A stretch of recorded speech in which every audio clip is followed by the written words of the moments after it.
ભારત જોડો ન્યાય યાત્રા દરમિયાન કોંગ્રેસના નેતા રાહુલ ગાંધીએ વડાપ્રધાન નરેન્દ્ર મોદી પર જાતિ મુદ્દે નિશાન સાધ્યું હતું। તેમણે આરોપ લગાવ્યો હતો કે વડાપ્રધાન નરેન્દ્ર મોદી ઓબીસી જન્મ્યા જ ન હતા। તેમના નિવેદન પર ભાજપે વળતો પ્રહાર કરવાનું શરૂ કર્યું છે, જેના ભાગરૂપે ભરૂચ જિલ્લા ભાજપ દ્વારા દેખાવો, વિરોધ પ્રદર્શન અને રાહુલ ગાંધીનું પૂતળું બાળી વિરોધ કરવામાં આવ્યો હતો। ભરૂચના સ્ટેશન સર્કલ પાસે ભાજપ દ્વારા સૂત્રોચ્ચાર સાથે રાહુલ ગાંધીનું પૂતળું બાળી વિરોધ પ્રદર્શન કરવામાં આવ્યું।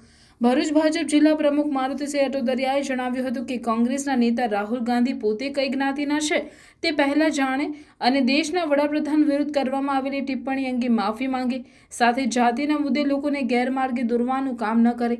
આ વિરોધ પ્રદર્શનમાં જિલ્લા પ્રમુખ મારુતિસિંહ અટોદરિયા, મહામંત્રી વિરલ પટેલ, જિલ્લા યુવા પ્રમુખ ઋષભ પટેલ સહિત ભાજપના હોદ્દેદારો અને કાર્યકરો ઉપસ્થિત રહી ઉગ્ર વિરોધ નોંધાવ્યો હતો।